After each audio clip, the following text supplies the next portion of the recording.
real fundamental kind of philosophy and approach to community development is that we come in as learners. And then we appreciate all the strengths that they have, and that's where we start. Not that we ignore all the needs, but we really start from an asset and resource perspective, because they have a lot to teach us. So they've been teaching me how to play cards. And then when we come in as learners, it empowers them also. They feel like they have something to teach instead of always learning from the foreigner or the outsider, whoever comes from the community. And you do go into communities that have been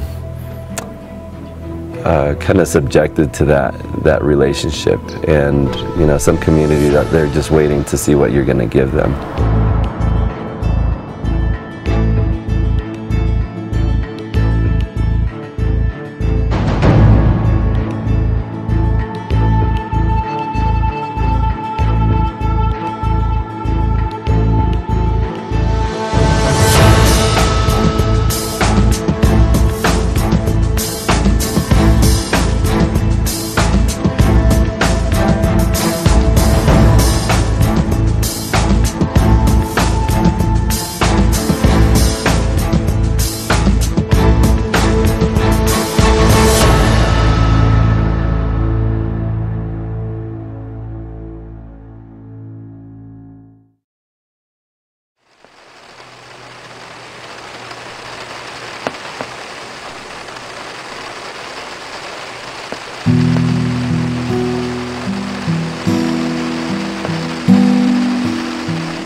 While I was there working in rural villages, Lake Titicaca flooded due to heavy rains. They had nothing. These people were basically penniless.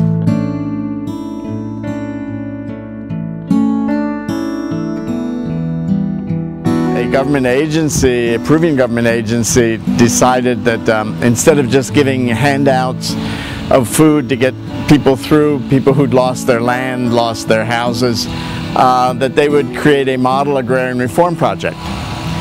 And they recruited me to help with the organization of this project, and we finally convinced 70-some families to move to higher ground, helping them to purchase land there, and this turned out to be the community of Chijnaya.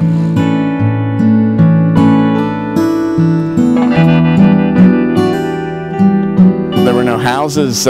We lived in shelters that were made of sod blocks with a piece of tin for roofing. So I lived in Chijnaya for 2 years as a Peace Corps volunteer. And then from 1965 until December of 2004, I was out of touch with the community. One of the reasons I didn't go back is it was too dangerous to go to Puno during the Shining Path terrorist period. After more than 10 years of war, the Shining Path guerrillas of Peru have brought the country to the brink of revolution. At a time when communism is generally in retreat, the Shining Path has become the most powerful left-wing movement in Latin America. The second major focus of the Shining Path in Peru, in the highlands, was in a province neighbor to the one where we work.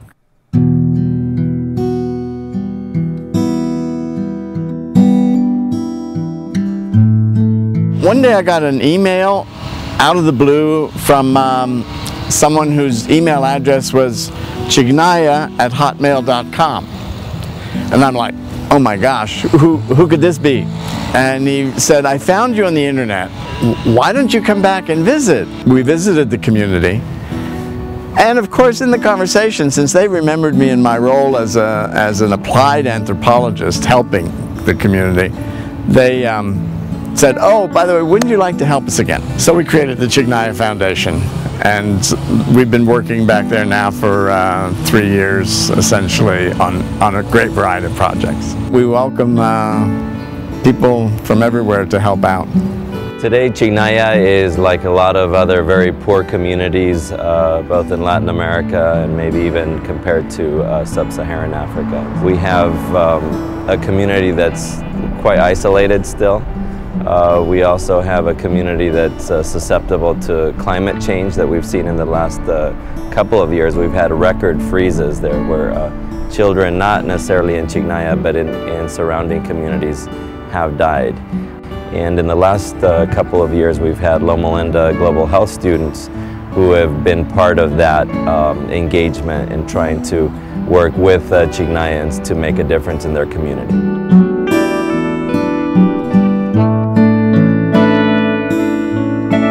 The principal source of income in Chijnaya is the production of cheese, and it starts early in the morning with the milking of the cows, and between 8 and 10 in the morning the families take their milk to the cheese factory here in Chijnaya. Para el desayuno. Sí. Especialmente para nuestros niños. They milk the cows, they take the milk to the cheese factory that is owned by the community. They sell their milk to the cheese factory. That is their main source of cash income. And then somebody takes the cattle out to pasture.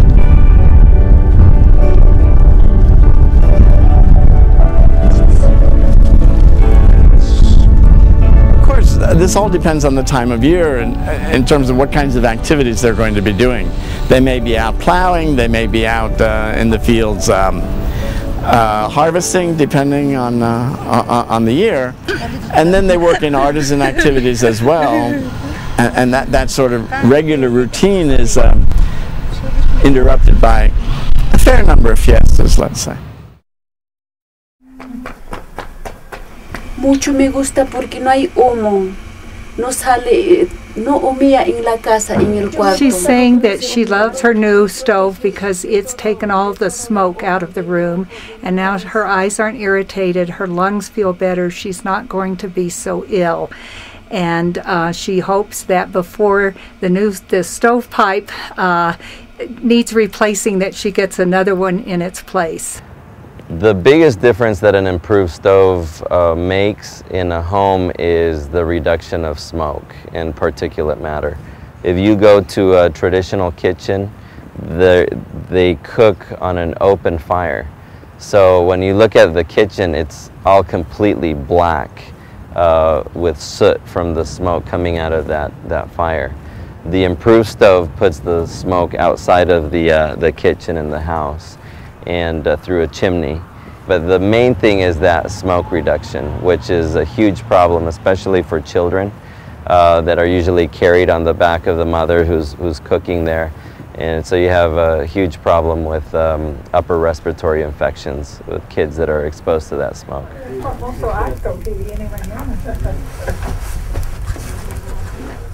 Right now, we are kind of waiting for more students to come and keeping them occupied by coloring. So yeah, and then we're going to fluoridate their teeth. That's about it.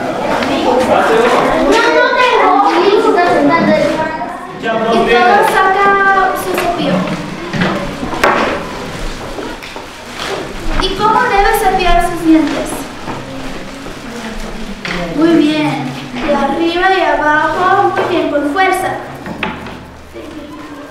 Y también en círculos para limpiar.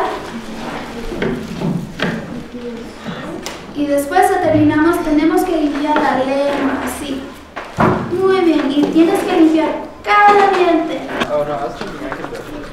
Muy bien, y sigue haciendo esto por 1 o 2 minutos. Y si necesitas, puedes escupir. Muy bien, chicos.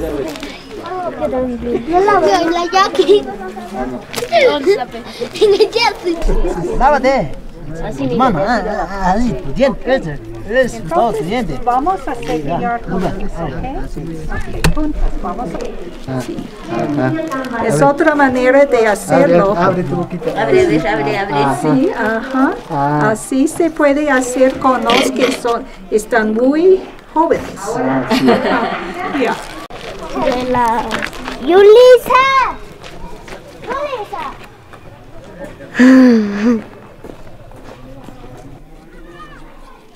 From the very beginning in this project, we emphasize